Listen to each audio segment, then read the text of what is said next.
And we're back. Part 10. Let's go. So yeah, we're in Balfonheim after XII. This you can stop by that item shop to buy a vaccine if you want to. I don't think it's worth it because disease is so rare. But you can if you really want to.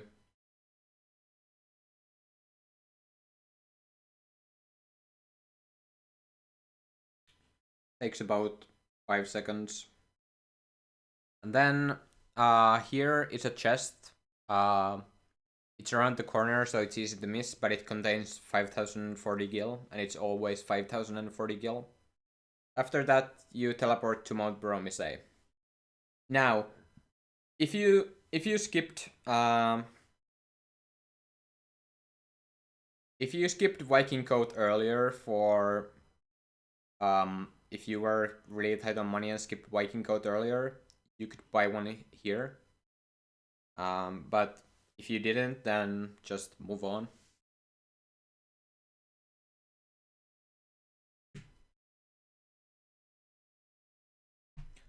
So here, you want to do sprints kind of specifically. So first one is right at the start. And then the second one is right, not in the start of this screen, but at the start of next screen.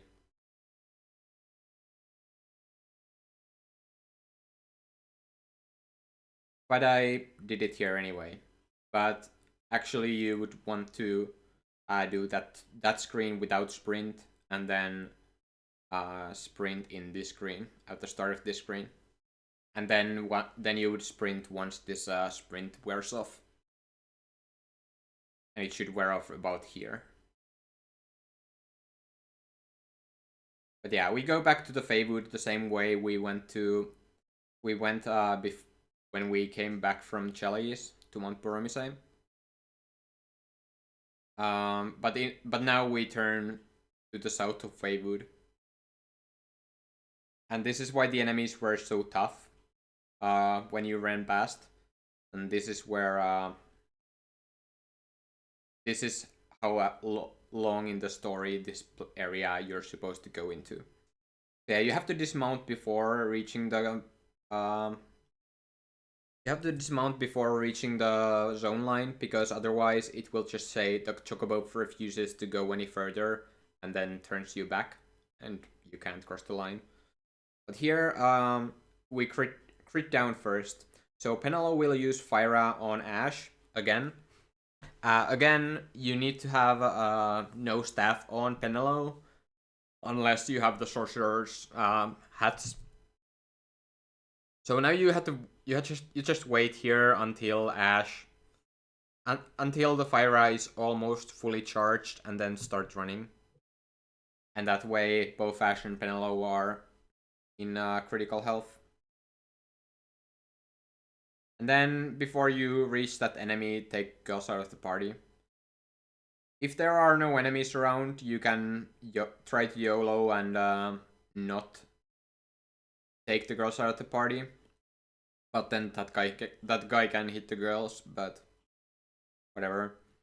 In any case, before you enter the next zone, take out Ash and Penelo again, remove Mirror Mail, and then cross the zone line. Then, immediately when you get here, use Decoy and Protect on Bosch, and then turn Ash's Gambits on, and right after Ash stops casting Decoy, so right after his or her Gambits activate, also turn on Penelo's Gambits, and wait until they both are done with the. Wait until they both have Reflect on, and then equip Cherry Staves on both of them. That will ATB reset and thus untarget them, and then optimize Bosch with the Mirror Mail. What you can also do, but I didn't do, is equip or use a high potion. Like, you typically don't get hit at all during that run, but I did get hit by the golem. So, but you can, if you get hit, you can also throw a high potion for safety. Before while the girls are casting reflect. Or actually, I would recommend doing that. I just didn't for some reason. But yeah, then you optimize Bosch and then take Ash and Penelo out of the party. And taking them out of the party is very important because if you don't, then they start casting Reflect on you. Or then they start casting Arrow Gun themselves, and then you have to turn off their gambits. But yeah, then you trigger this scene, and then there's a cutscene skip right after this text box. And then you enter the fight. Right after the load it loads.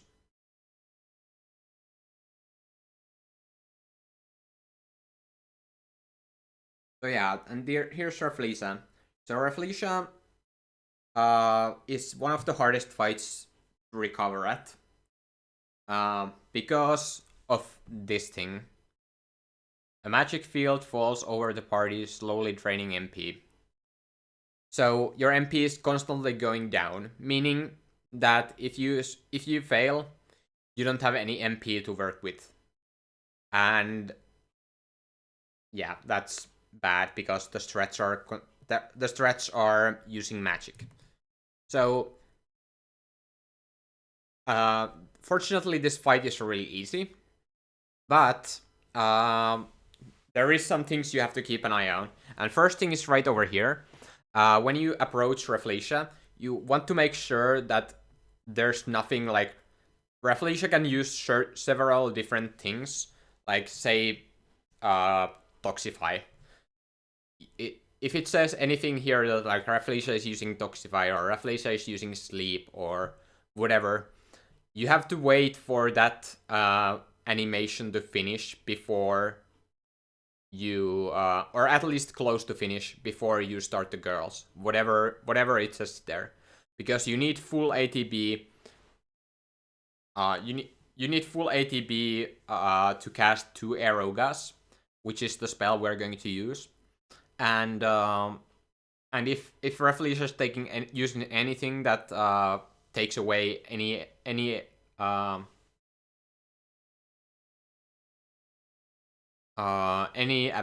effect slots or any effect capacity, if he's consuming any effect capacity, one of the Aerogas will get delayed, then the fight will drag longer, and the MP drain might make you run out of MP before even 2 rounds. And you need to get 2 rounds in to kill this guy. Anyway, he didn't do anything for me, so just bring out the girls and change the gambits to Aeroga. And also make sure the gambits are on. They should be if you did the setup correctly, but if you messed up, they might not be.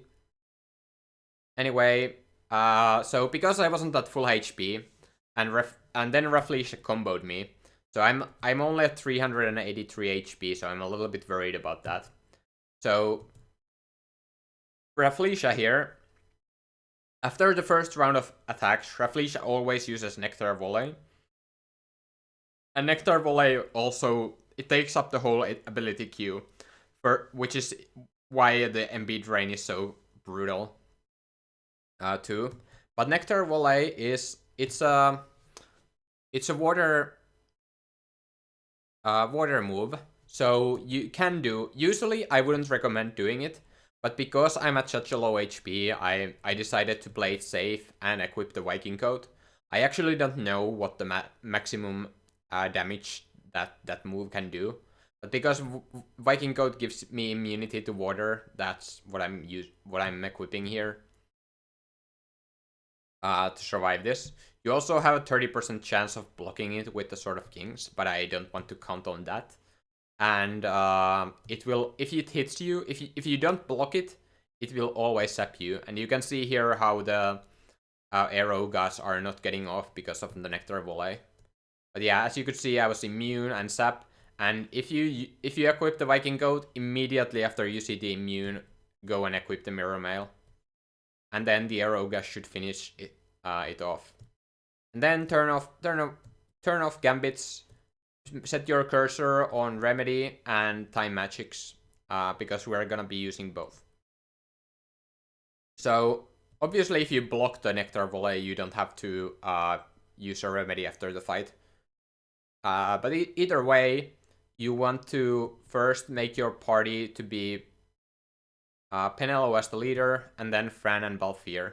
So you want to remove Ash and Bosch, and then insert Fran and Balthier in that order, so that Penelo will become the leader. Then you want to equip and optimize both Penelo and Ash. And after that, you want to immobilize. And my cue for this is about this green, I don't know what to call this, but this green thing over here. That's my cue. When I'm at its level, I will cast Immobilize on Fran. I don't think it matters if you cast it on Fran or Balthier, but either way, you cast it and then leave.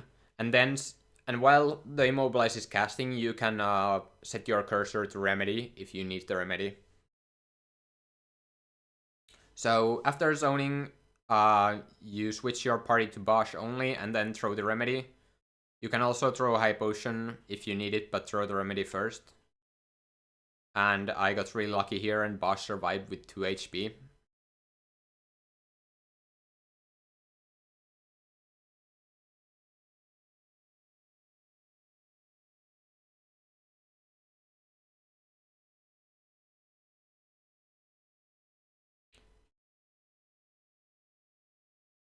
And right over here, you can in the next screen, we're gonna be starting to immobilize, despawn the enemies. And first we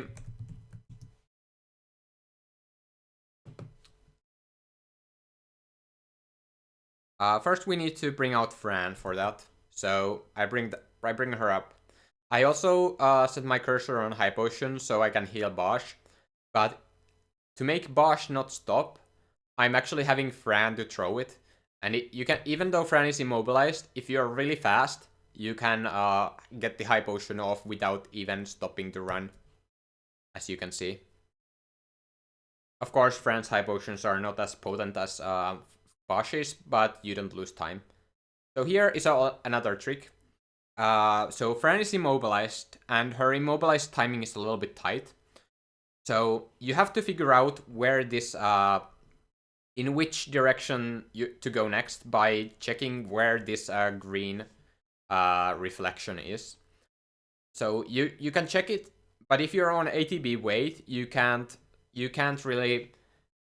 just open the battle menu and stop the time, but like that. So the preserve immobilize. You can press either up or down for the party leader to open the party leader swap screen, and then while you have that open, you can rotate the camera to find the right path. So you can do that, and once you find the right path, you can immobilize despawn. Immobilize despawning works so that you switch to a character that's very far away from the enemy and then switch instantly back. So preferably you do that before the enemy see you, but it's whatever. But anyway, here when it at first it has two choices. In the first glyph has two choices and it's random which one it points at. But whichever it is, when you enter it, you have to step on the white so you can hear the sound. And after you step on this white glyph, then you like take the, if you go the other way, you take the exit that's right from where you entered, or to the right from where you entered. And if you go this way, you take the exit that's left from where you entered. So I know it's gonna be this one now. So I go there. I know it's that one. So then the enemy targeted me. So I'm gonna immobilize, despawn that, and flee again. And yeah, preferably you despawn them before they see you, but sometimes you just can't do that or fail to do that. And here it's always the same direction. It's always that way. So depending on which direction you're coming from, you can pretty much always know which way it is, and you don't have to stop if you know. And also here, I put my set my cursor on float mode, and this is one of the optional float modes I was talking about earlier. And for me, this would be my float mode number 5. This can be very easily skipped if you are out of float modes. Like, don't worry about it. There is one trap in this area, and it's very easy to know where it is. But the problem is that under the trap there are 3 treasure chests that can spawn.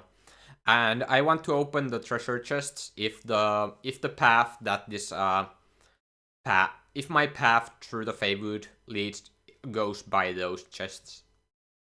So what I do here is I have Fran throw a float mode on Bosch so it doesn't waste any time. And then you want to run straight. There's also some pillars on the right of you, a little bit closer, but don't be fooled by that. You just run straight and go here. And now there's 3 options. It's either this one, or it's this one, which leads to the pillars that I was talking about, or it's right the way where the camera is. But I saw it first try, so I didn't even bother using the party leader swap thing. But definitely do that if you don't see it immediately. So definitely freeze time if you have to. Then, if you get here, it's always gonna be this one. And same thing if you got the one where it points towards where the camera was. It's always gonna be the one on the right, just like it was in the previous screen. But if it is the other one, then it can point in different directions again, and you have to party leader freeze again to make sure that you find the right one. And if you get that one, you might get a long way, and then especially in cases like that, France immobilize is gonna be really tight. So watch out for that. If you feel like it's too tight, you can you have also Balthier immobilized, so you can just swap to swap so that in the second room you use Balthier. But I would not recommend. I would recommend learning to do this with only one immobilized character. It's not too bad. Anyway, this is not the route that leads through the chests, but there is that one route that leads.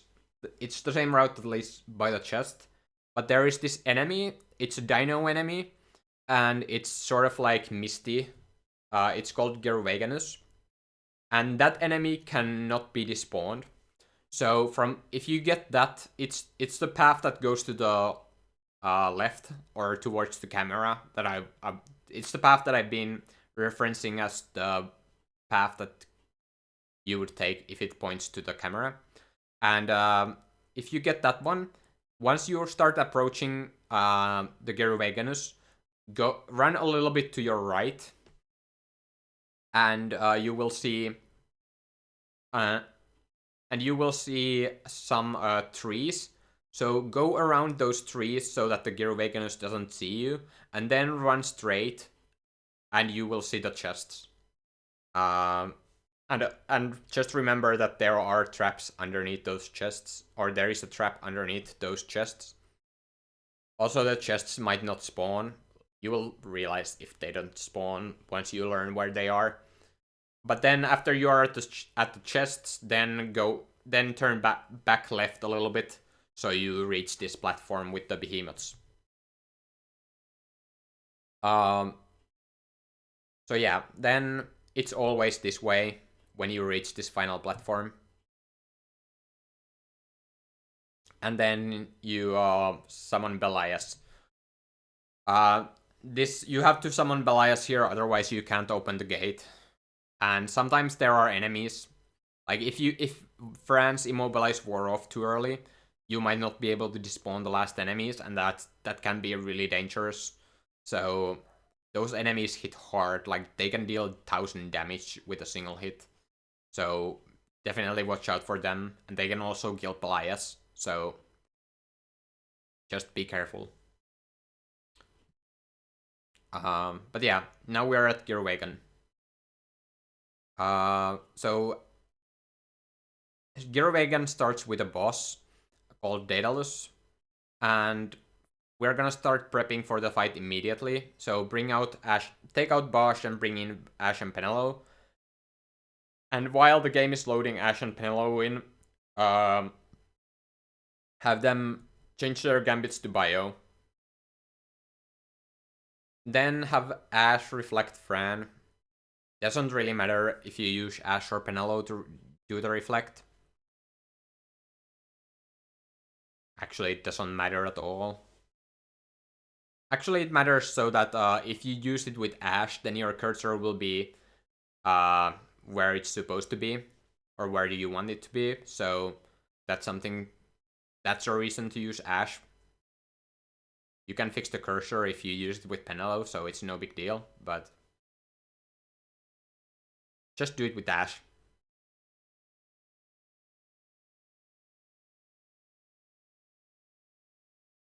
And then set your cursor on Confuse. Because the fight is gonna be first use of the underflow glitch. Now, I'm gonna explain the underflow glitch. So, how underflow glitch works is that you have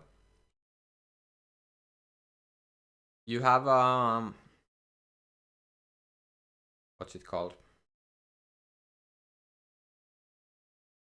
You have a character, or like there is the formula for magic to land is or for a status to land on a boss or an enemy or yourself is the base chance of that spell. Then that gets you add the difference between your magic stat and the enemy's vitality to it. And if that formula gives you a chance that's less than 0, the game will think it will underflow to a really high number, which is way above 100%, and you will land the status every time. So Daedalus's vitality is so high and Fran's magic is so low that you can easily with every cast you can confuse Daedalus. So you start the fight by using Confuse with Fran on it. And once Fran stops, then stops to cast it, then turn on Ash and Penelo's Gambits. And then tell Fran to cast Confuse again. Now, I'm not sure if it actually saves any.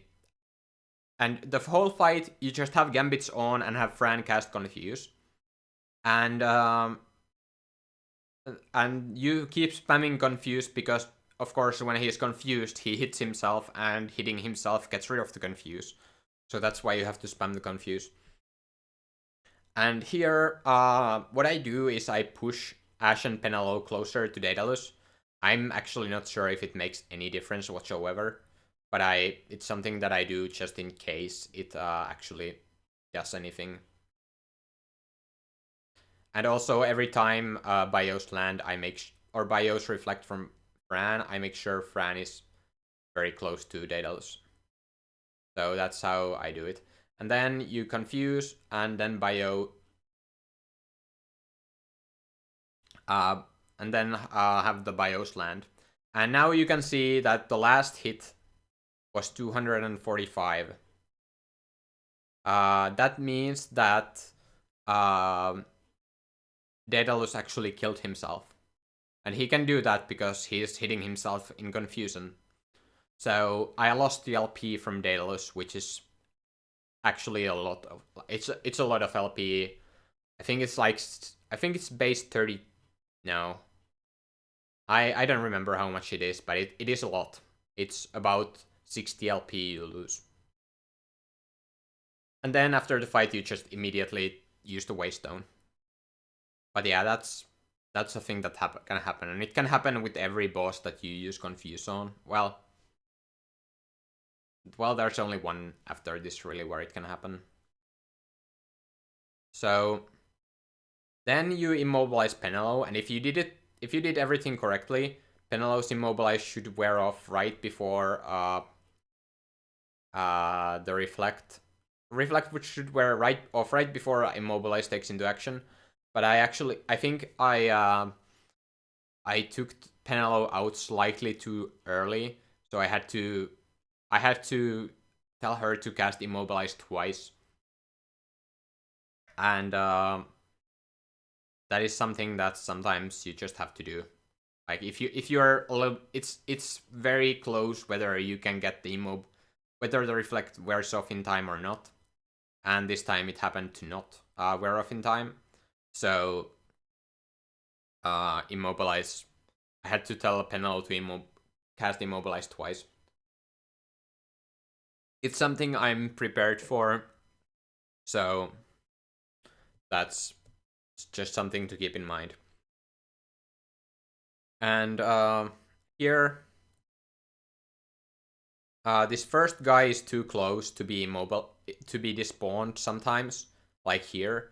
Sometimes he's a little bit further down, in which case he can be despawned.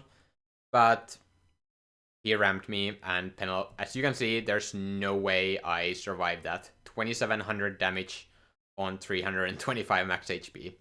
Yeah, I'm not surviving that one. But ideally you would, and then you can despawn it, and then touch this gate stone. And ideally you would be running with Fran here, so I Phoenix down her so I can do a trick. Trick here, which I will explain, but I will not show you because of that thing. That thing is the Diacon Entite. And Diacon Entite cannot be despawned. And he gets aggroed on... He's a neutral enemy, like most of the Entites are. Unless you cast magic near it. So the trick is to run with Fran, and then have Ash cast Cure on Bosch. And you can use Cure on Bosch, who's on reserves, by pressing R1. When you have the Cure, when you have selecting your target, press R1, and then you can reach reserves. But the ideal is that Ash uses 2 Cures on Bosch, while Fran runs to the gate stone that's over there. But this time that the Diacon Entite is here, so I can't do it. But that's what you would do ideally. So tell Ash to cast Cure, and once that Cure is in action, Fran would be around there about, and then Ash would cast Cure again. Like, you would start casting Cure about when Ash is here. And then once Fran has touched this gate stone, you would switch back to Ash and run that way. But now I had to take Balthier out as an immobilized character instead. So I would have been able to save that menu if that Diacon Entite had not been there. So that's a little bit unlucky. And then despawn those guys and touch the gate stone. And yeah, usually I would be running with Fran to here. But now... Okay, let me explain what happens here. I actually forgot that this happens, so I wasn't prepared for it. So normally you would just swap to Ash, who is where Balthier is now, and you would run with Ash in this direction. But now, since I had to use Balthier, and Balthier can't run because he's immobilized, ideally I would bring out Vaughn and put Balthier away. That's what I would do in this situation. Normally I would just swap to Ash and run. But instead I accidentally put Balthier away, which made Ash the target. So now if I were to now bring Vaughn in, what would happen is that Vaughn would spawn where Ash is, and Ash would be Ash would be my part leader, and Vaughn and Balthier would no longer be here. So that's not what I want to happen. So I remove Ash, and I remove Penelope, and I put Vaughn in. So now Vaughn is the party leader and will spawn where Balthier is, because Balthier was the party leader when I opened the menu. So if you bring out a character who's gonna be your party leader, they will spawn where your party leader was when you opened the menu, no matter where your other characters are. And even if you remove the other characters from party and then put them back in, like this, you can still they will still spawn in the same positions as they were where you opened the menu, as long as you don't leave the menu between. So that's why I did that. Other solution would have been to just put Balthier back out and then close the menu and reopen the menu and do the thing I was supposed to do in the first place. But yeah, you can do that, and then just keep going. So this is the way you would go anyway. This is the way I would normally run here with Ash instead of Vaughn, but because of the Diakon and Tide, I have to run with Vaughn.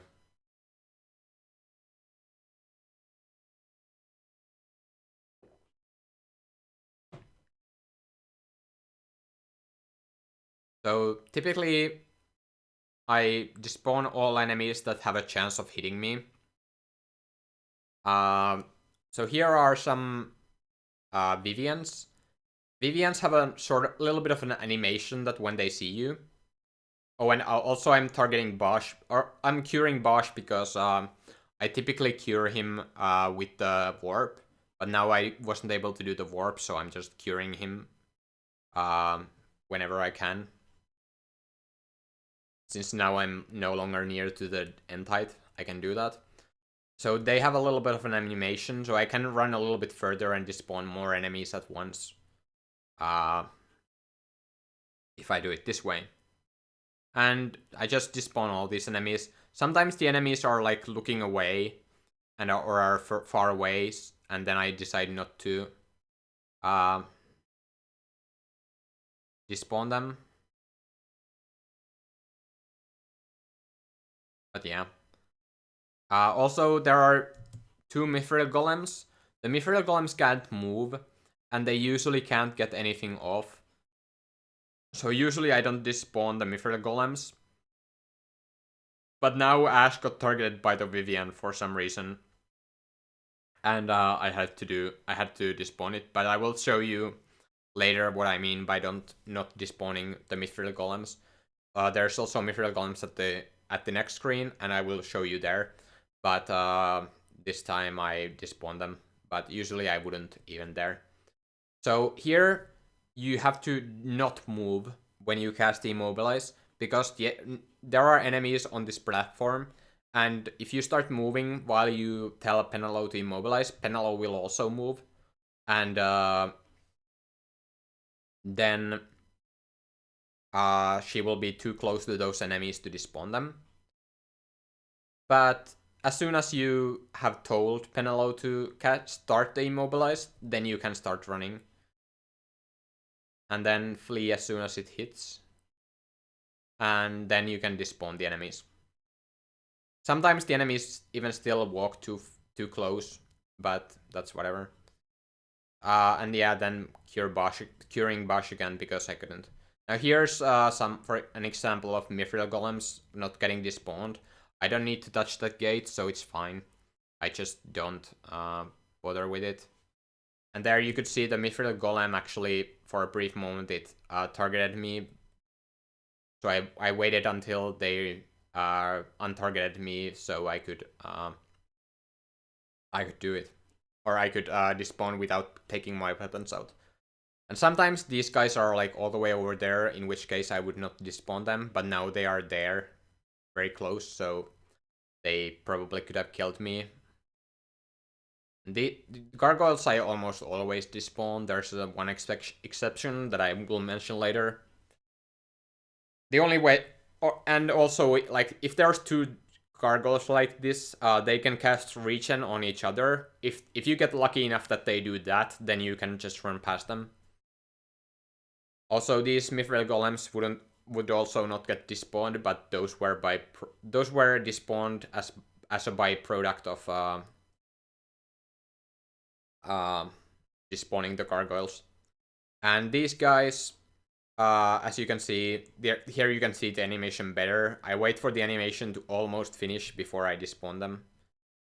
They don't target you until the animation is finished. So my goal was to despawn these gargoyles as well as I despawned them, but that didn't work out this time.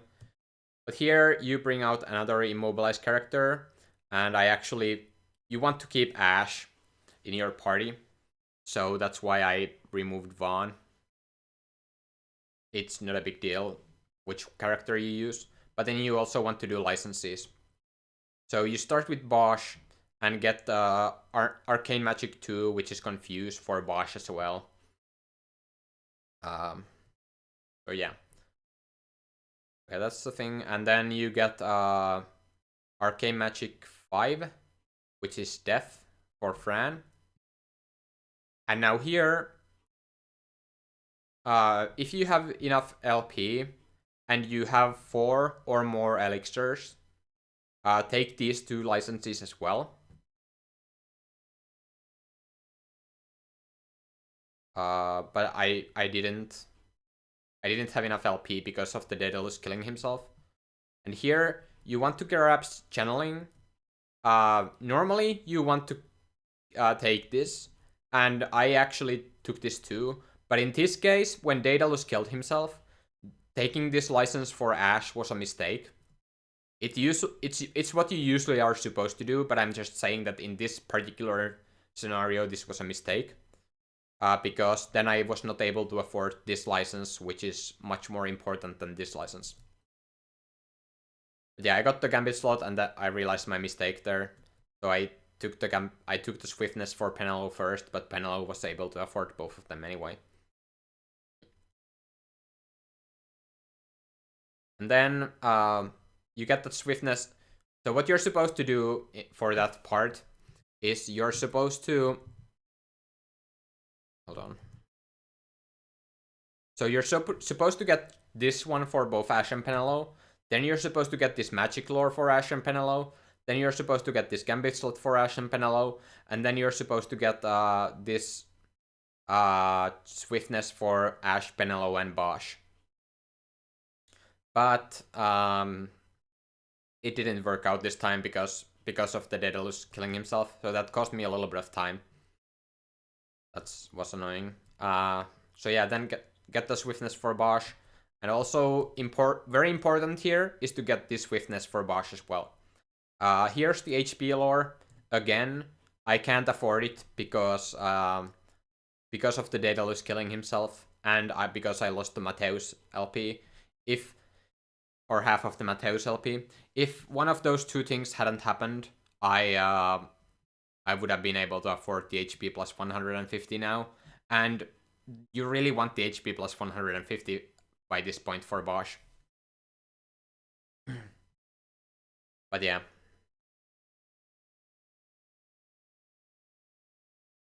So this is definitely not a great part of the run for me. This is probably the worst part of this run. All this Daedalus killing himself, getting Diakon entithed, Fran getting killed by that behemoth. this definitely was not a great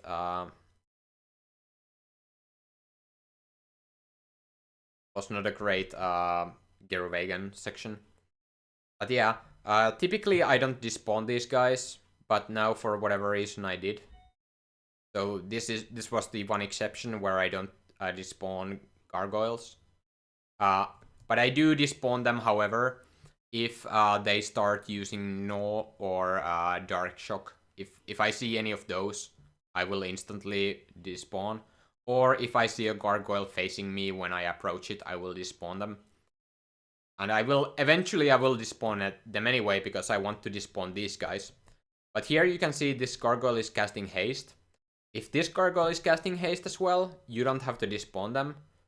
But because he wasn't, oh well. So you need both of them to cast this haste to not have to despawn them. Anyway, after you touch the gatestone, you swap your party leader back to Balthier. And important, you take Bosch in first before taking Balthier out. If you do it the other way, Bosch will spawn Ash will be the party leader, and Bosch will spawn next to Ash. Or you have to also remove and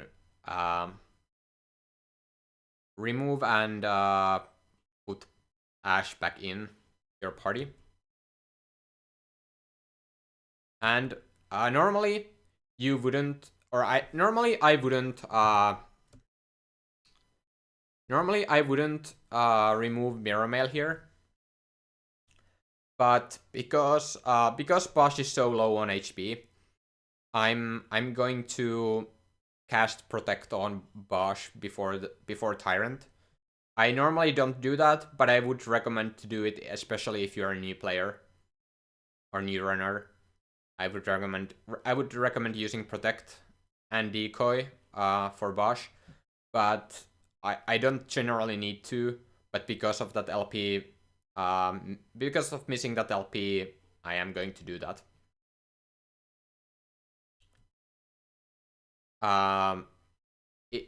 Usually in that menu, instead of removing the Mirror Mail, I would switch my gambits from Bio to Blizzara. That's what I would do. But not this time. So yeah, now I'm just despawning these guys. Again, these guys I might skip despawning if they don't do anything bad to me. And here is what I meant at the end of the previous screen, when I was talking about not despawning the Mithril Golems and just running past them.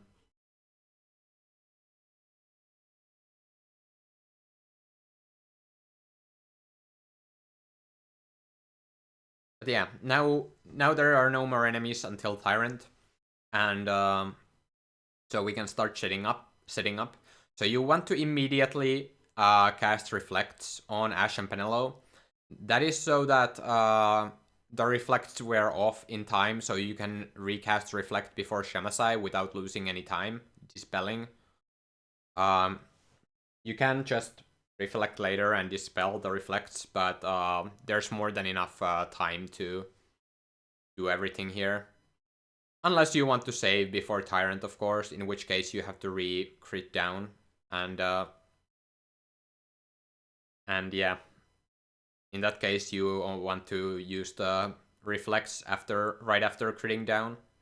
But yeah, here I want to cast Protect. And if you cast Protect with Bosch, you want to do it around here. And the reason for that is so that Bosch will get full MP by running to Tyrant fight. Protect will last long enough. You can delay the decoy, but the decoy doesn't really matter.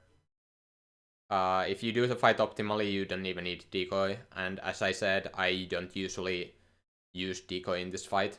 But because I had to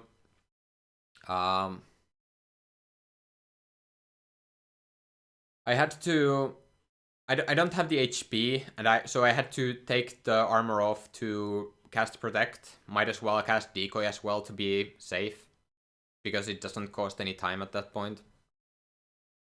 Like, the time loss for the Decoy comes from removing the armor, and re-equipping it. And if I have to remove the armor anyway, then might as well decoy. And so I set my cursor on confuse, and then I set arcane magic cursor on confuse, and the actual cursor on dispel, Penelow's dispel to be more precise. And so the fight is gonna be... This fight I definitely recommend doing on ATB weight, unless you are very good. This is the last fight I switched from weight to active to. But yeah, make sure Bosch has the Mirror Mail on and Gambits are on Blizzara. As you should have done earlier, but I didn't do because I equipped the mirror. I removed the Mirror Mail instead. So now it's Tyrant. Tyrant is scary, but if you do everything right, it should be okay.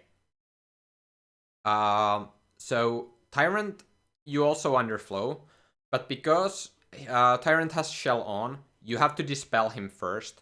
Because even with underflow, Shell gives a 50% chance for the confuse to hit. So what you do is immediately dispel with Penelo, and you have to wait until dispel is charged at least halfway before you start your confuse. Also run around the girls with Bosch, so that Tyrant can't get more hits off of you. So confuse, and then turn Ash and Penelope's Gambits on. And after that, you can move your cursor back to confuse and do another confuse, and then you can safely, if you wish, you can safely or more safely switch to ATB active or back to ATB active. But yeah, I'm doing the whole thing on ATB active.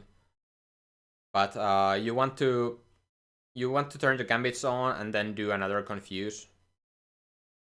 And then you want to... Then Tyrant is very close to getting a hit off before you get confused. That's why you need 2 swiftnesses on Bosch. And also Bosch's MP is really tight. So in this fight, you constantly need to run around in circles to regenerate MP. And also you should... you need to keep in range. You need to keep close enough to Tyrant that the reflect will... or Blizzaras will reflect from you to Tyrant. And you need to... yeah, you need to run around the circles. You need to be close enough to the girls too. And so what I do is I push Ash here away from Tyrant a little bit, because if I don't do that, then it's easier for Tyrant to hit Ash. So I sort of push them away a little bit. Then I position Bosch between the girls and the Tyrant, so if Tyrant gets something off, he's more likely to target Bosch with it. And then I just run around in circles here, spamming confuse until he dies. Or that's the idea. And as you can see, Bosch runs out of MP really fast. Each confuse is 10 MP.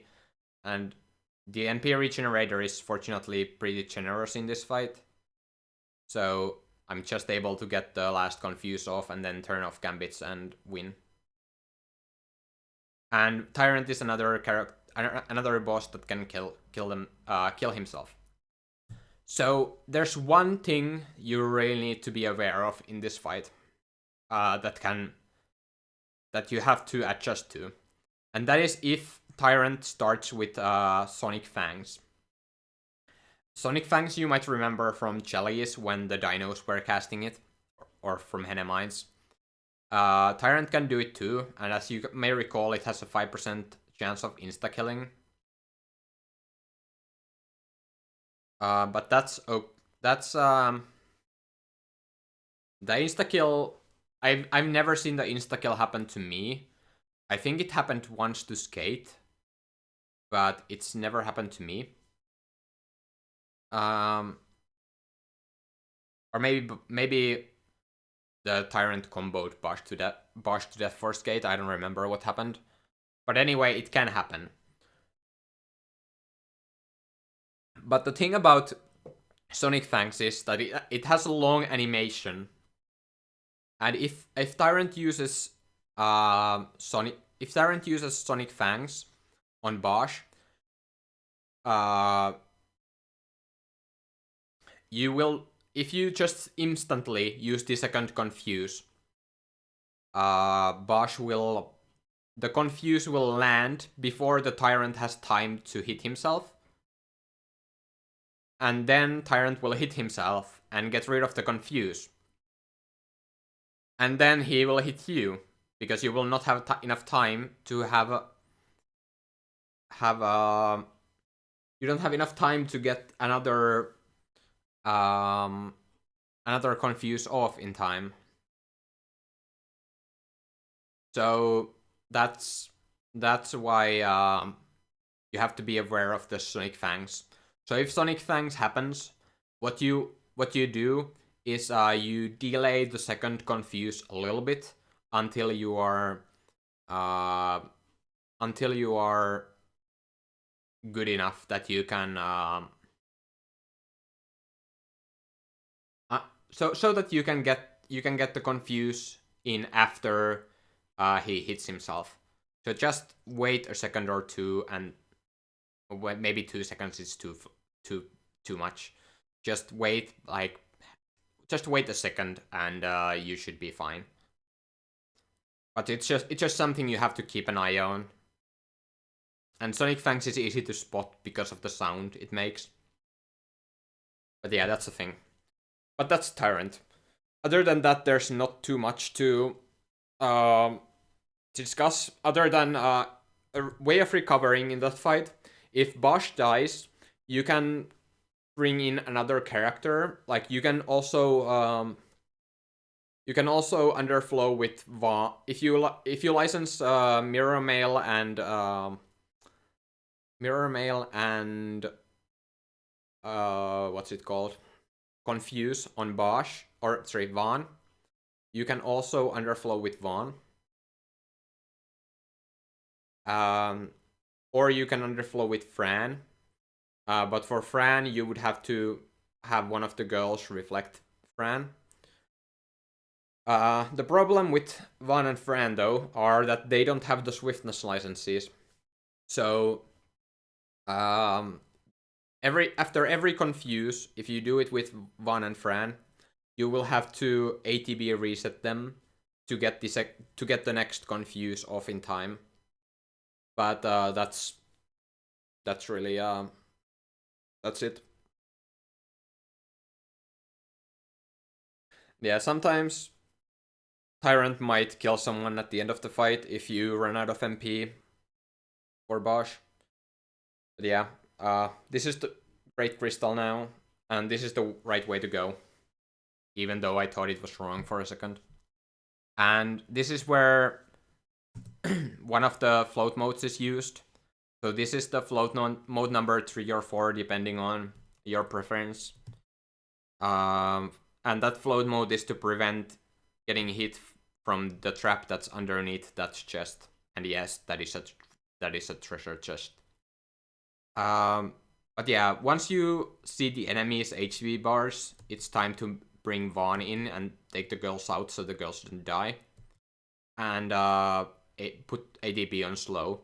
So these kiddies are the worst things that you run past in the whole game. And the reason is right here. It's called Hellblaster. So Hellblaster has a chance of doing 2 things. It can do damage that's like 3/4 of your maximum HP, which is both good thing and bad thing. It's bad thing because it's like 800 HP on Bosch, but it's a good thing because it will not kill a full HP party member that's on full health. Even if they have only like 300 maximum HP, they will survive because it's proportional. But the second thing it does is even more annoying, and it inflicts a lot of status ailments. And when that happens, that party member is pretty much dead. And they can also use Blaster, they can use Stone Gaze, they can use Hawk Lair. Hawk Lair isn't that bad, actually. But yeah, there's this chest is a 50-50 Elixir or Black Mask. But yeah, there's... Or, oh yeah, and it can do both of them at the same time. Or it can do nothing, it can also miss. But it has a chance of doing statuses, it has a chance of doing damage, and it has a chance of not doing them, and it has a chance of doing them both. If I would guess, it would be... I'm not gonna guess anything. Anyway, Bosch died to that and got a lot of statuses. Most of the statuses went away though because he died.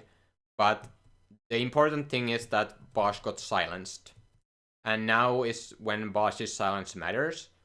But, however, you shouldn't heal Bosch's silence until you're past all the enemies, because otherwise he might get silenced again. Anyway, use a Phoenix down on Bosch and keep going. And as you can see, I'm running here with a pretty low HP. And that is because I don't think it's worth it healing when the enemies deal so much damage anyway. Might as well just spam Phoenix downs. That's my approach to it.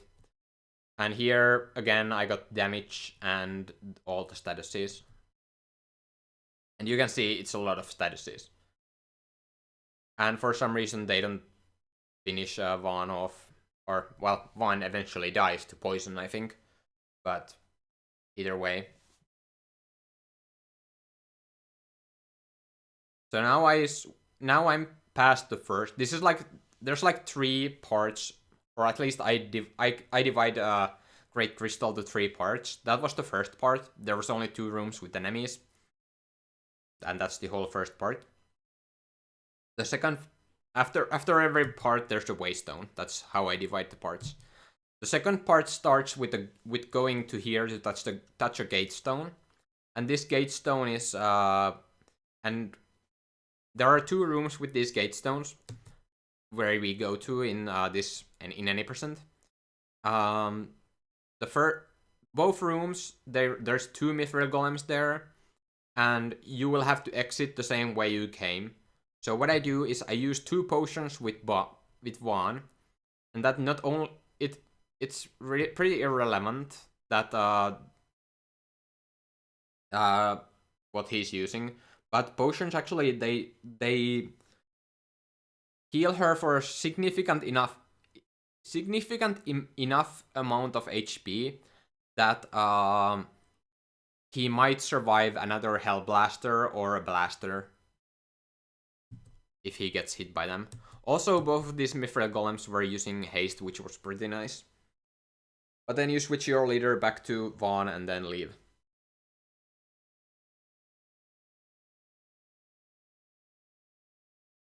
And then you go the other way. And one way to memorize which way to go is that you pretty much always go south if you're not backtracking. Here's a couple of enemies, more OCs, more Hellblasters, yay. And both of them died. Even though Bosch blocked at first, but whatever. You can also license the HP and swiftness. I licensed them there because you really want them both for Shemazai. Usually you get them before, but because I wasn't able to afford them before, I decided to... Well, it's very good.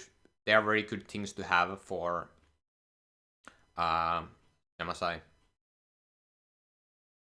Anyway, that was the second part, and you want to avoid throwing Phoenix Downs when you are rooms with gate stones, because if you use it too late, then you have to wait for the Phoenix Down animation to end before you can touch the gate stone, and there are always no enemies in the rooms right next to gate stones. You could also see that I was using the Phoenix Downs at the end of the zone, and that's so that when Bosch spawned, like usually they spawn right in front of you, but if you do it right at the zone line, Bosch doesn't have enough room to spawn in front of Ran, and instead he spawned at the side. So that was something.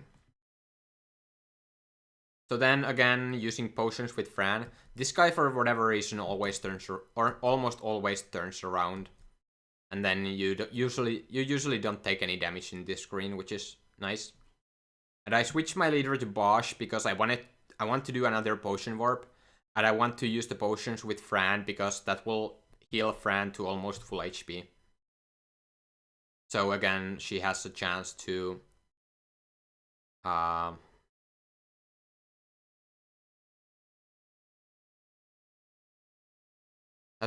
get rid of or has a chance to survive a Hellblaster if it doesn't do the statuses. But then she got blastered and Hellblastered, so she didn't survive. She got statuses anyway, but Bosch survived, which was nice. And I still want to revive Fran for LP because, as I mentioned earlier, she needs LP. But now we are past all the enemies, and you want to do this menu where you bring in Ash and Penelope, remove Mirror Mail, and turn the battle speed back to fastest. And then you can cure. In the first screen, you want to cure Bosch, so that Bosch is at full HP. You really want Bosch to be full HP for the next fight.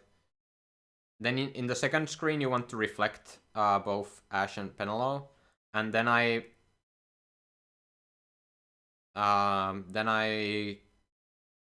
switched my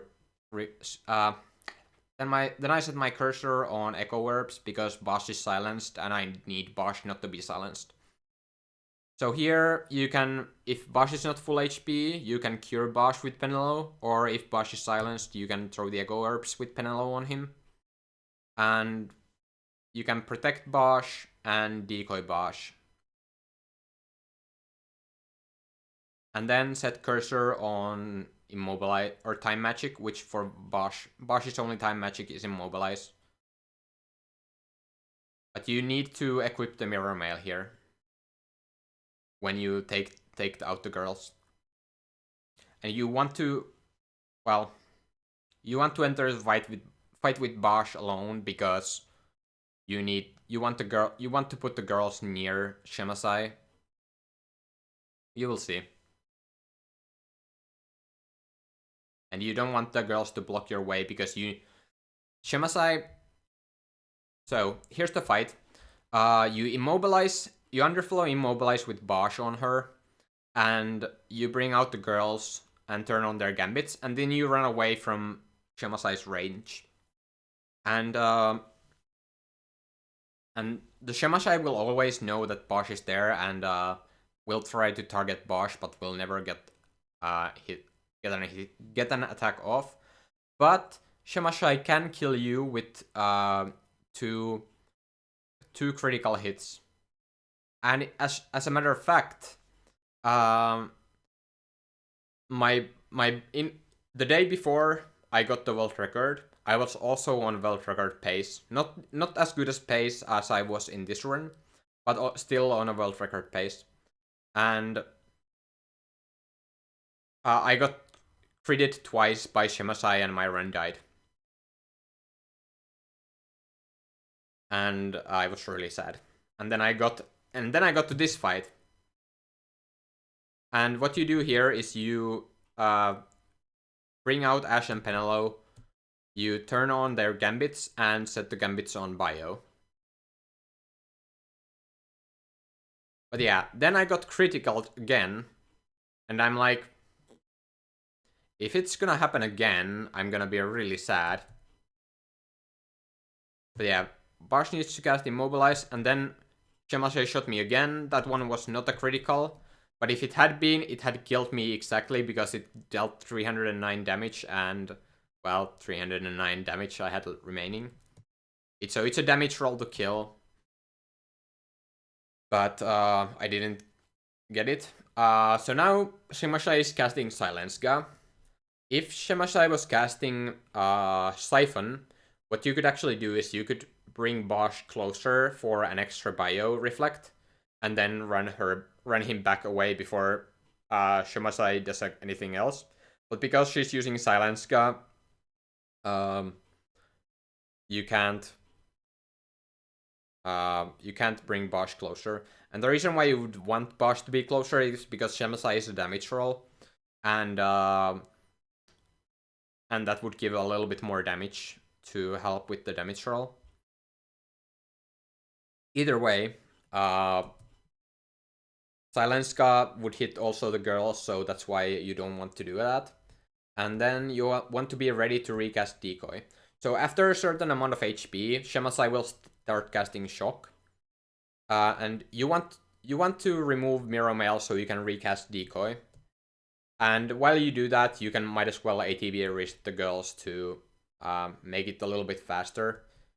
And then after the bio after that, you can have Ash recast Decoy on Bosch. So here if you can see this circle, there's sort of a circle shape here. That's actually about where Shemasai, as far as Shemasai can reach with the shock. With a physical attack, she can reach further, so you want to run further first. But once she begins casting shock, this is as close you can get.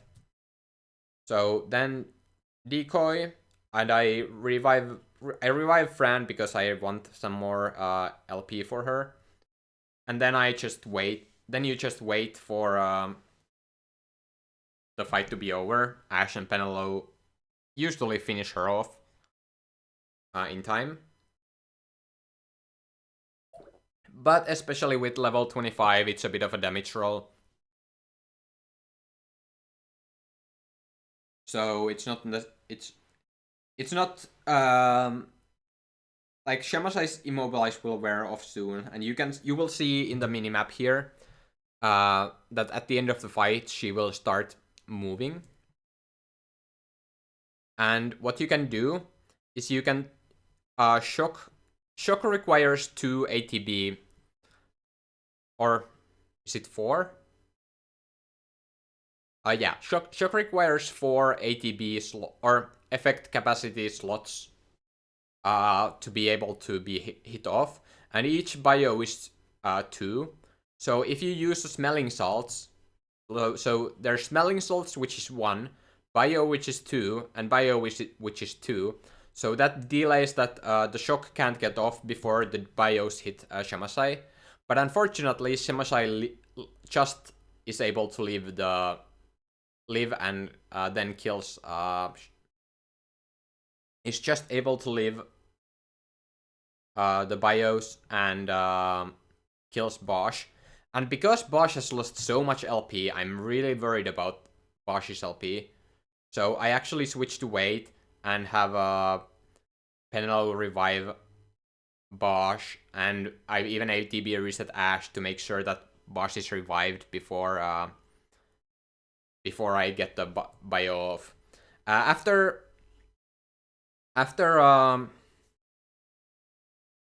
Shemasai gets the shock off, she will always use Mana Spring, and so you are still safe. But yeah, you really...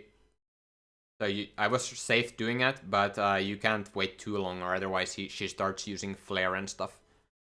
Shemasai is definitely in one of the hardest fights to recover at, because the Immobilize will wear off. And if Bosch goes down, it's really hard.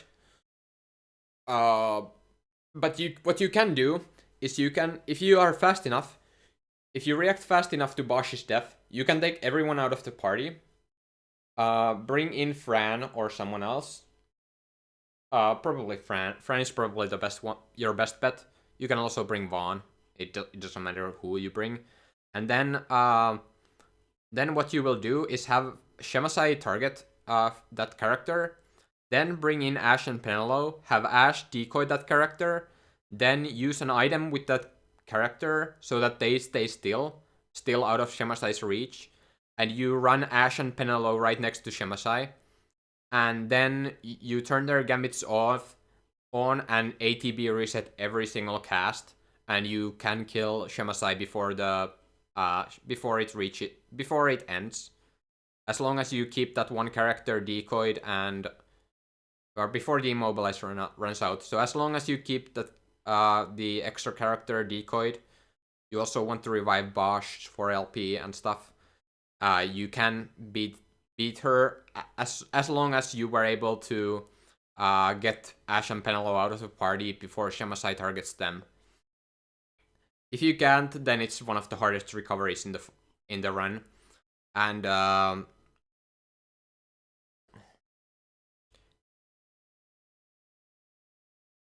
you can use similar techniques that I tried to describe. You can also wait for the Shemasai's Immobilize to wear off, and then immediately recast Immobilize. Unfortunately, you can't refresh Immobilize, so if they are already immobilized and you cast Immobilize, it will just miss. So that's something to keep in mind. And yeah, recovery techniques is just trying to get her re-immobilized if you wasn't able to get the girls out. But yeah, that's Shemasai. Also, Shemasai's attacks can cause disease, which disease is also something I didn't really talk about. Also, there's a really low chance that Rafflesia uses Curse, and Curse will, amongst other things, disease you. And if that happens, you can either run back to the save crystal before Rafflesia and heal it that way, or if you bought or got the vaccine from the chest, you can use that. Or you can try to run through Giruvegan and then use the save crystal before Daedalus to get rid of the disease. So there are a couple of options you can do. And yeah, here, if Shemasai diseases you, it's not a big deal. You can't heal, but you wouldn't heal anyway. So after the fight, you want the gambits to be off, and then you just run away. It doesn't actually matter. You don't have to change your party leader here. Party leader doesn't have to be Bosch this time, but you have to have Bosch as a party leader eventually. But you don't have to do it immediately. But you do have to remove your glacial staves and golden amulets because they are gonna be sold in the next shop. And then do a licensing where you get Black Magic 5 for both Ash and Penelo. That's Fyraga. Then you get this quickening for Penelo, and getting that doubles Penelo's MP. That's why the quickening on Penelo earlier was important. And it's important that you get this to Penelo and not to Ash. And Ash will get Shemasai, which will double her MP. So they both have double MP now.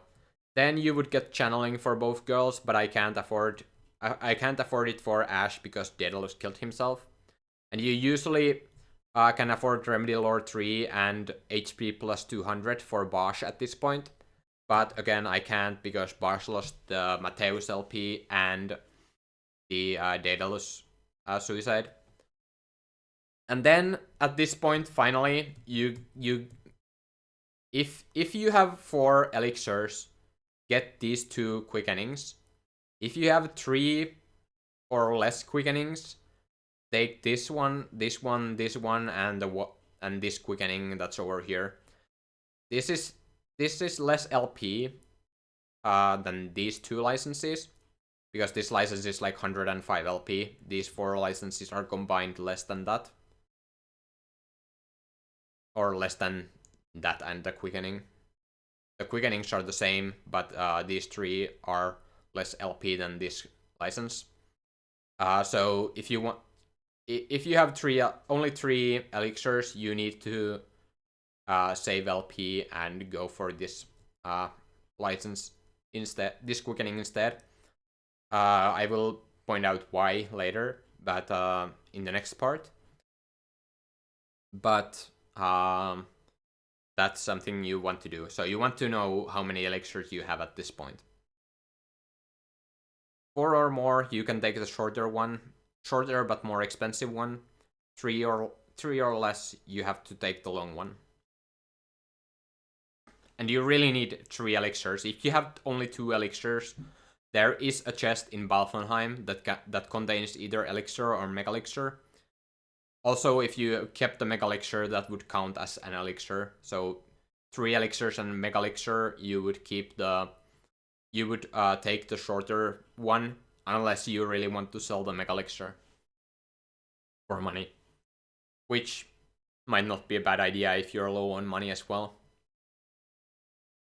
Either way, there are some cutscene skips here.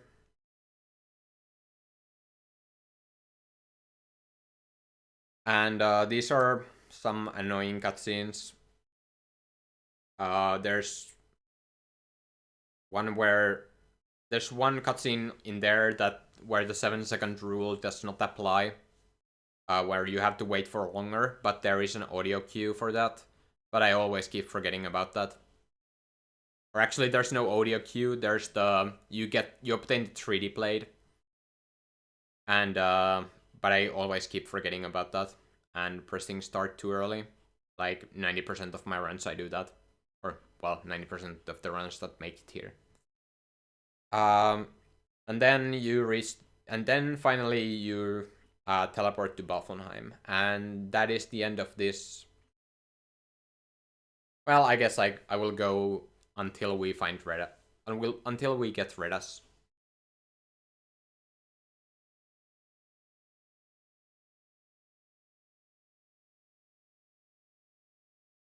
So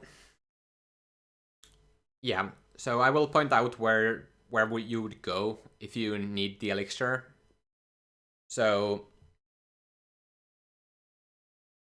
or actually, no, I will not. I will stop here, and I will do the early pharaohs in next part.